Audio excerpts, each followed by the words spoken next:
Dans une de mes dernières vidéos, je parlais de l'importance de faire de la publicité quand tu es un artiste pour te faire connaître. Et suite à cette vidéo, j'ai reçu un DM sur Insta et le gars me disait que c'était inadmissible de faire de la publicité et que la publicité c'est de la triche et que si tu étais talentueux, t'as pas besoin de faire de publicité pour être populaire. Et ben je suis absolument pas d'accord avec ça et je vais t'expliquer pourquoi dans cette vidéo. Quand c'est une publicité de Rihanna ou Justin Bieber ou quoi, les gens ont pas l'air de trouver ça bizarre ou pas l'air de trouver ça anormal.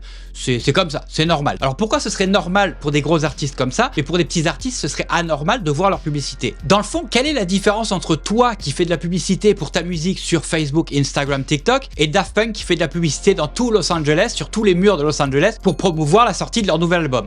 Oui, c'était il y a longtemps, je sais. En fait, la différence, il n'y en a pas. C'est exactement la même chose. Si toi, tu vois une différence, la réelle différence, elle est dans ta tête. Dans le fond, la publicité, c'est de la communication, c'est de la visibilité. C'est tout. On peut payer pour mettre notre produit, notre musique sous le nez des gens qui seraient intéressés. Et ces gens-là, souvent, c'est des auditeurs que tu pourrais pas, ou alors avec beaucoup de difficultés, atteindre si tu faisais les choses uniquement de manière organique. La publicité, c'est un accélérateur de visibilité. Quand tu regardes depuis 60 ans, 70 ans, les règles du jeu n'ont pas changé. C'est toujours la même chose. On met de l'argent dans des artistes pour leur offrir de la visibilité, pour faire grossir leur popularité. Aujourd'hui, il n'y a rien qui a changé. C'est juste les canaux de communication, les canaux de diffusion qui ont changé. Avant, on faisait de la pub dans les journaux, à la télé, à la radio. Aujourd'hui, on fait de la pub sur les réseaux sociaux. Mais fondamentalement, c'est la même chose. Alors attention, faire de la pub, ça fait pas tout. Si au départ, il n'y a pas de talent, il n'y a pas de bonne musique. Et s'il n'y a pas de bonne musique, même avec le meilleur marketing du monde, ça marchera pas. Et on va se le dire honnêtement, la majorité des artistes qui aujourd'hui sont extrêmement populaires, comme je sais pas moi, Taylor Swift, Katy Perry, Rihanna, tout ça, c'est des gens qui ont beaucoup de talent au départ, qui travaillent fort aussi, mais qui ont beaucoup de talent. Je pense qu'il y a beaucoup de gens qui se rendent pas compte de à quel point aujourd'hui on a de la chance, on peut payer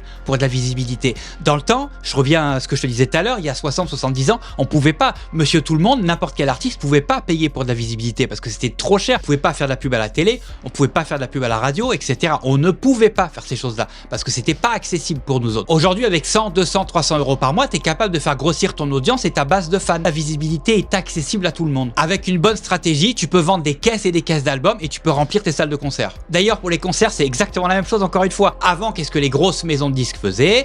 Elles faisaient de la publicité à la radio, à la télé, etc. pour faire la promo de concerts ou de tournée. Ensuite, il fallait te rendre en magasin pour acheter tes billets de concert. Aujourd'hui, c'est la même chose, mais tout est accéléré et tout est à la portée, plus ou moins, de tout le monde. Tu fais de la publicité sur Facebook, Instagram, TikTok pour promouvoir ton concert et les gens peuvent acheter leurs billets directement en quelques clics. Bref, au final, est-ce que faire de la publicité quand tu es un petit artiste, c'est de la triche? Eh bien moi, je crois pas. Je pense que même c'est plutôt un accélérateur. Parce que si ton produit est mauvais, ça marchera pas. Par contre, si ton produit est bon, c'est un accélérateur. C'est les auditeurs finalement qui ont le choix d'adhérer ou pas à ton produit. Tu peux pas les forcer à aimer ta musique, mais tu peux leur montrer ta musique. Après, libre à eux d'aimer ou pas et de te suivre ou pas. Concrètement, les fans, ça s'achète pas, mais l'exposition, oui. La pub, c'est une des nombreuses manières de faire connaître ta musique et si tu veux en connaître d'autres, je t'invite à cliquer sur la vidéo qui s'affiche sur ton écran dans laquelle tu vas découvrir deux autres manières de faire découvrir ta musique gratuitement ou vraiment pas cher.